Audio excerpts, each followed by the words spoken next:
Today we're going to be replacing the upper and lower ball joint boot covers on an FD RX-7. Seriously, I just had it. Over time, the rubber boots that surround your ball joint and hold in the grease will dry rot and crack open and fail, especially if you've modified your suspension. And what that does is it lets the grease out and all that lubrication will come out, and also debris and foreign objects and stuff can get in there, and they act like sandpaper in the joint and prematurely wear out your ball joints. So if you're like me and your ball joints are still good but your boots are ripped, you want to replace those so that you're not replacing the whole assembly. Because when Mazda designed these, for whatever reason, they decided not to make the ball joint serviceable. It comes as part of the A-arm. So unless you want to buy both A-arms, doing the boots, which are not that expensive, is probably in your best interest if your ball joints are still good. The part numbers for these guys are FD0134313, and I believe that's the lower, and the other one is FD0134213. So those are the parts that you'll need to do this project. I figured I'm going to do both of mine while I have it apart, even though just my uppers are the ones that are damaged. The tools that you're probably going to want to use for this project are going to be a floor jack with a piece of wood, a 1/2-inch impact gun if you have one, or 3/8, various 21 and 14 millimeter sockets, both 3/8 and 1/2-inch drive, a hammer, pair of channel locks, a pair of side cutters, gloves if you don't want to get your hands messy, and obviously some rags to clean things up, a small chisel or screwdriver that you don't mind hammering on, a angled pick, and some fresh grease to put inside the ball joint boots. I already have the car jacked up and the wheel off on the right front. That's where we are right now. And as you can see, I've sprayed a little bit of penetrating oil on the lower ball joint just to make it easier to get that guy out of there. And you can see up here, this boot is ripped pretty bad. And so I want to get that out of there and repack it with grease. So first thing you want to do is remove this cotter pin, which holds this bolt, prevents it from back spinning off. You'll remove the cotter pin and then take that guy off. I'm going to do the lower one first, just because I think that'll make things a little bit easier for me, leaving the upper one connected, get the lower one done, and go from there.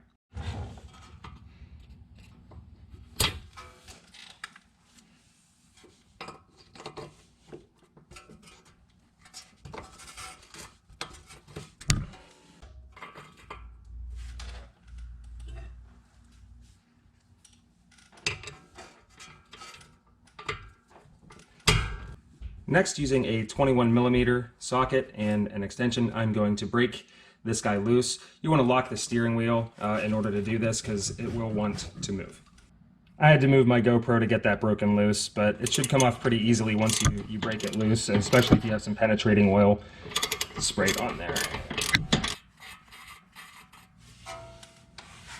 So what I've done next is I've used 2 lug nuts and a block of wood and a floor jack to compress the suspension up. And next I'm going to take a hammer and then I'm going to tap on the back side of where the ball joint goes into the spindle, and I'm going to tap that until it breaks loose and the bottom part of the suspension falls down. So I will be taking a hammer and tapping it here. Actually, I'm going to be hitting it pretty darn hard to get it to separate, but right here. The other thing I'm probably going to do is put the castle nut back on top, just to protect the threads in case I get a little too excited and miss. So I don't want to miss that. So I just want this to separate and go from there. After a few serious thwacks, it just kind of went bloop and separated. So now I'm going to decompress this whole assembly and I'm going to take the nut off, and that'll give me access to work on the lower ball joint boot. Now that I have it decompressed and I took the castle nut back off, I'm just going to use the jack, same thing, just to lift this up and compress it and get it out of the road so that I can get in there to work on this ball joint boot.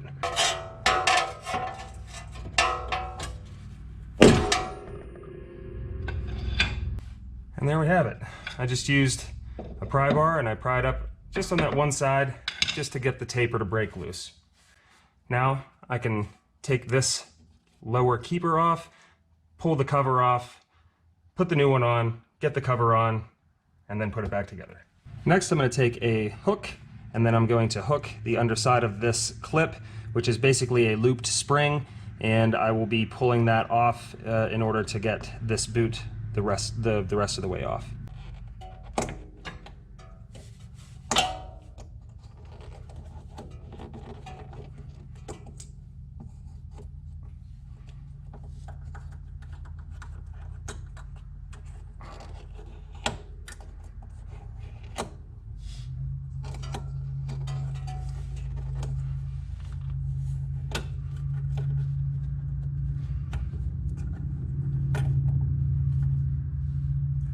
As you can see, this guy right here is just a spring clip that you would put one side on, and then I just rotated it around to the top side just to get the clip off. Now, with relative ease, and take off this guy and get ready to replace it with the new one. Now, as you can see, it's pretty darn clean in there, and there wasn't a ton of debris. The grease is just a little bit dirty, and I want to throw some new stuff in there. So I'm just going to clean this out by wiping it out and trying really hard not to bump any of the surrounding debris and gunk and stuff to get it in there, because I really don't want that, all those particulates inside of where my ball joint's going to be. Cleaning out the grease and stuff in there also gives me a visual eye on the ball joint itself, and I can actually see down in there that there's no actual wear or play, and this is still pretty darn tight in through there, which is great news. So what I'm going to do is just take a little bit of grease, which I pulled out of my gun, and just gently surround the joint. Again, being careful not to get any particulates and crap down in the joint. I'm using red and tacky because that's what I had on hand. Another thing that you want to be extra careful of is when you're working in this area, you want to make sure that your floor jack, which is holding all of this stuff up, is good and secure, because if your hand's in between there and that lets go, it's not going to feel good and you'll end up with a hospital bill. So don't try not to work too much underneath where it's not absolutely necessary, if that makes sense. Now I've got some grease on there, I'm going to go ahead and get the new part and get it installed. So I'm going to go over the top. I'm going to put it over the lip on the back side first so that I can kind of work this guy towards me. You can anticipate the grease acting and just adding a little bit of pressure to what you're doing and wanting to make this guy jump back off. So what I'm going to do is I'm just going to take my hook and create a little air brake right in there. That way I can get this lip down over top.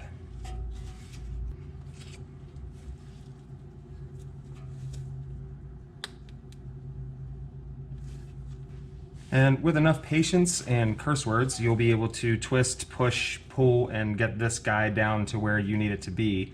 And again, this is the type of clip that we're using, and it's a spring clip. So what I'm going to do is carefully put it over the top here and get this side down where it needs to go. And then I want to bring the side down and work it the whole way around using my hook and get that on. You want to be careful that this end doesn't poke through and damage your brand new boot.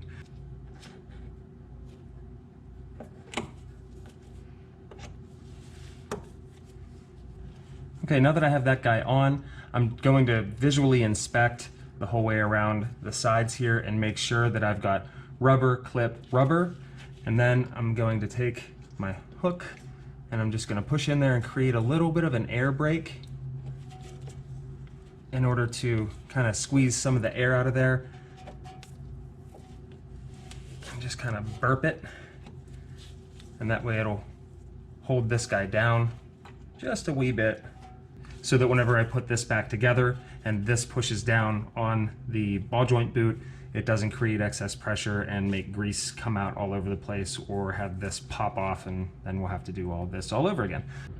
Now, I did bump my floor jack while I was doing all of this, and it shifted my whole assembly more towards the front of the car. So now I need to get it lined back up I need to get the ball joint lined back up into the spindle here before I can lower it down. So I'm gonna ever so carefully, and keeping my hands clear, I'm just gonna push and move the jack to where it needs to be, and then ever so slowly lower this guy down to where it needs to go, back on top of the ball joint.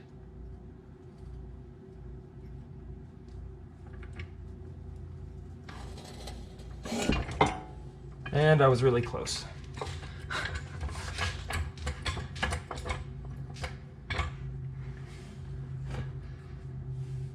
So I'm just going to take a little bit of pressure off of there.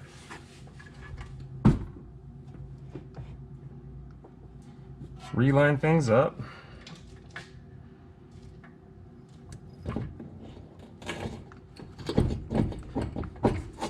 And lower it back down where it needs to be. And now I can take the castle nut and the cotter pin and put things back together, and then we can switch gears and work on the upper one. Now that we have the bottom side down and it tightened up and the cotter pin put back in, I'm going to focus on doing the upper ball joint here.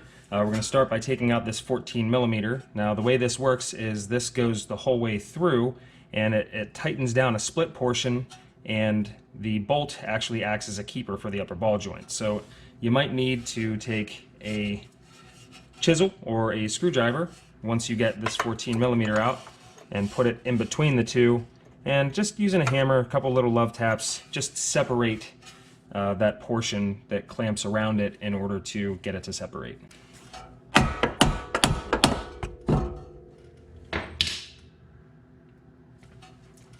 Now, as you can see, what I've just done is I've used the hammer to knock this chisel into the pinch point, and this guy just came right apart. For the time being, I'm going to put this back in together until I can get my clip off and, you know, get that boot to a point where I can remove it, and then I'll separate it to put the new boot on and go from there.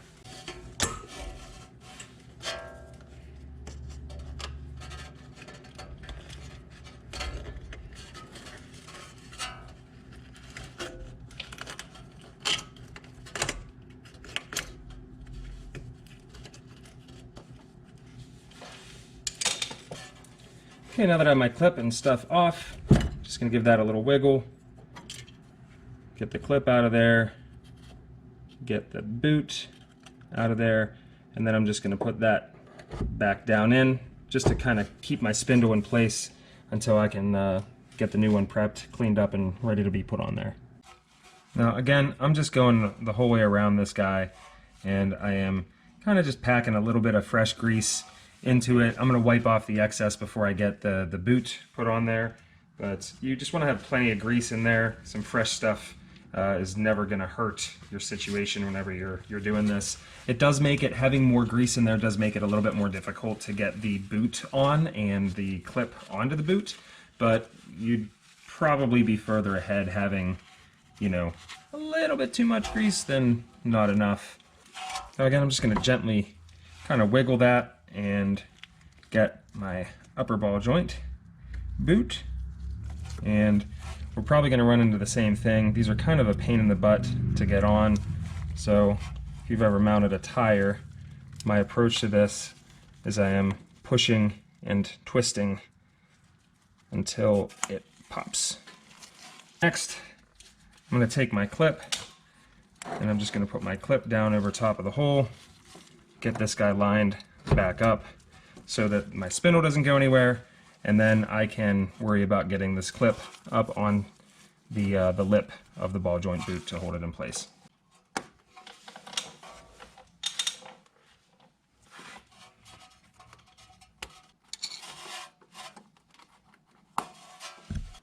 So you can see how I'm using my little hook and pick to kind of manipulate the clip to get it into place.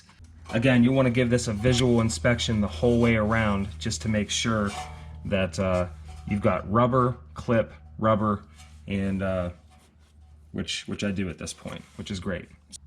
Now all I have to do is push this back together, pull my chisel out and get my keeper bolt back in. You'll want to throw some blue Loctite on that keeper bolt before you put it back in.